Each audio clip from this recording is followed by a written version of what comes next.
So now we are going to talk about key issues that we need to think about when we are embarking in a participatory project. So based on the issues that we have presented now and the things we looked at in relation to the barriers to participation, I want you to think, what do you think should be some of the principles, the guiding principles that we need to have in mind when we are doing participation? You know, particularly when we are working with vulnerable, marginalized, and oppressed communities, how can we do participation in a way that avoids imposing predefined solutions and avoids doing it in a top-down way that doesn't enable them to prioritize the issues that they want to resolve? How can we make participatory spaces inclusive? What do we need to think about to make them inclusive and to make them in a way that communities trust these spaces? Because examples I've given you before are not the spaces that everyone would trust or would want to engage with. So what do you think? Like, just very quickly, do you have any ideas of things we need to think about? No hierarchy. No. Try to be equal. Very important. No hierarchy. Very good. And how can we try not to have a hierarchy? That's very important. Yeah. Respect. Respect. Yeah. Some communities might actually engage in behavior that is like illegal in a country. Yeah. So a physically safe space. Yes, very important. Maybe even involving like security. That, yeah. Very important. Yes. Thank you. Including key informants who have influence on that community. So key leaders from the community. Yeah, who have influence. Who have, yes, yes. Very important. Through like recruitment and holding, for example, like a space, you might not want to disclose. So for example, if I'm inviting HIV positive young people to a space, you need to do that in like a sensitive way so that you aren't disclosing like safe, status. yeah. Or have, holding it in a public place and advertising why those people might be there. Yeah. So safe spaces. Yeah. I think an understanding of colloquialisms is also handy to have. Yeah. Very important. Thank you. Great ideas. Great. Thank you. Okay. So remember the learnings so far.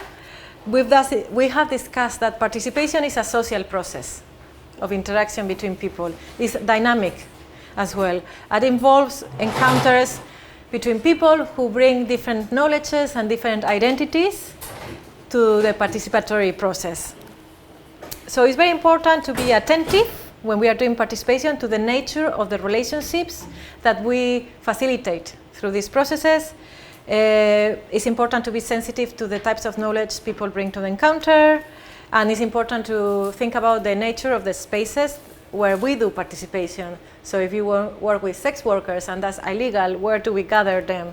So how can we make a safe space for participants? And it's important also to think about the techniques that we use to involve communities. So yesterday we had a fantastic overview of different very creative and engaging techniques, and I've given you now more very top-down formal techniques that might not be so engaging for participants, right? So we need to think about the tools that we use to involve. In a way, we need to think about this because we need to ensure that participatory initiatives support the collaboration between people and the development of new types of knowledge and identities that enable social change as well. Because we know that if participation is not done well, can be tokenistic, can disengage communities, can reinforce pre-existing inequalities and power hierarchies.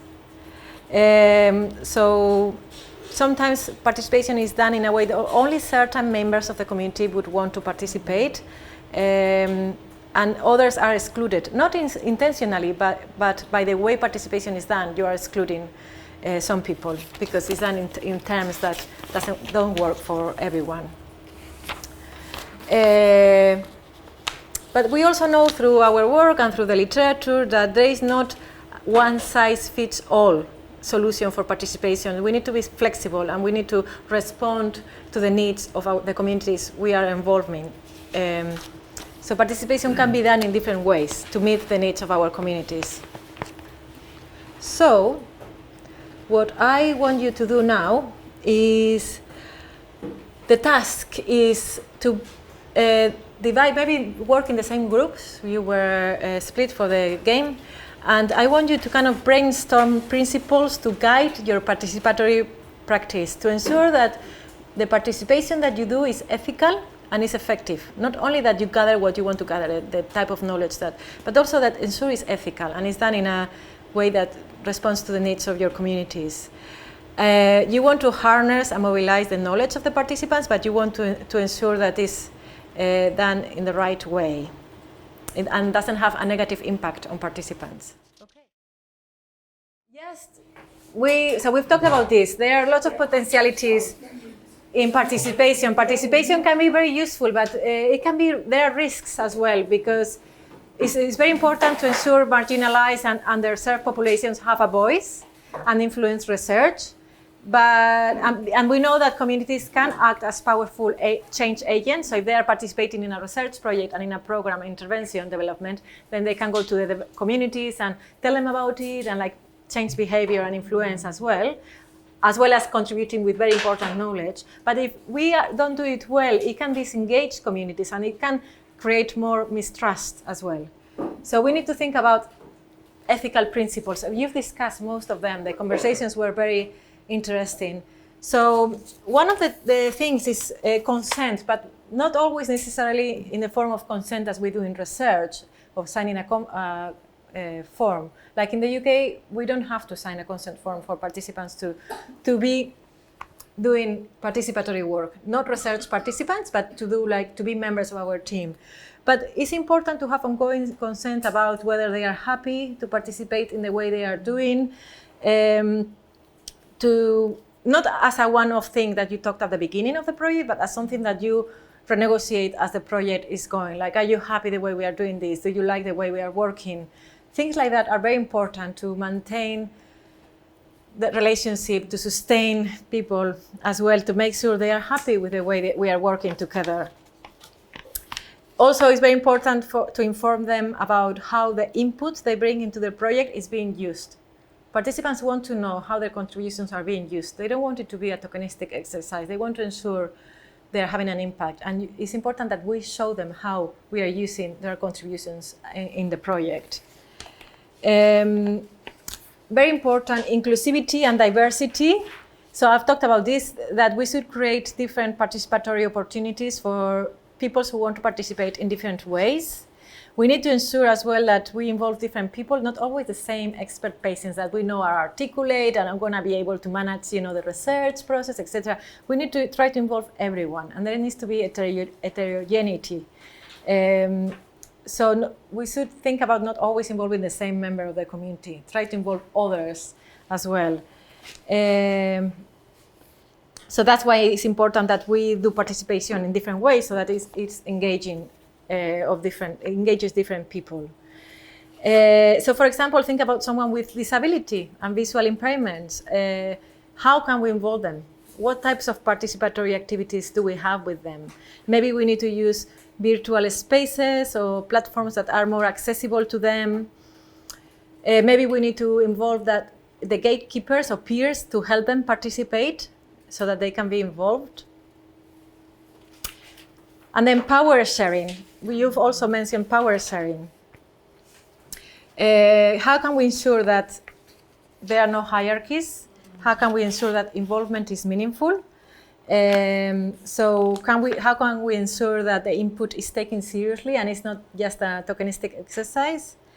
So for this, it's important to think about the spaces where people participate. So for sex workers, for example, if sex work is criminalized, we need to think about safe spaces for participation. Maybe they want to work in the community where they meet their peers, and maybe that's the space where they feel more confident to participate. If abortion is criminalized and we want to talk about abortion with women, how do we create a safe space for them to feel like they can participate. Maybe it's an online space that is anonymous. Maybe it's not a meeting in the community, right? So we need to think about that, because participation can have unintended harmful effects on our participants, okay? And then transparency as well is very important. We need to be transparent. We've talked about it. We need to tell them why they are being involved. We need to manage expectations as well about what we can do with their participation and the input, how much we can influence change in the community or in services. So we need to talk about the purpose of participation. We need to talk about what we can achieve in terms of change. We need to talk about how their input is being used in the program. And this needs to be very clear always, okay? And we need to value those involved. We need to recognize that they come with very important knowledge to the participatory space. And we should compensate for their time, because we are being paid to do participation. And we need to compensate for the time and what the expertise that they bring. So it's important to, if you are putting a grant proposal, it's important to, in the budget, to have money and resources for participation as well. So also, some of them, we've talked about those that want to pursue an academic career or a career. So maybe we should provide them with reference letters or certificates of the training we are giving them. So something they can take as well after the participation. And we should have kind of dialogue with them about how the participation is going. We need to ensure that, we reflect upon the actual participatory relationship and ensure they are happy with it as well. So we could ask things like, how is participation progressing? Do you think we are being ethical, compliant with the principles we said we would have in the team? Do you think we should incorporate other guiding principles for terms of reference for our participation? Do you have any concerns? So things like that are important to have a dialogue with. And all of these are important for ensuring communities, participants trust us and want to stay involved, right?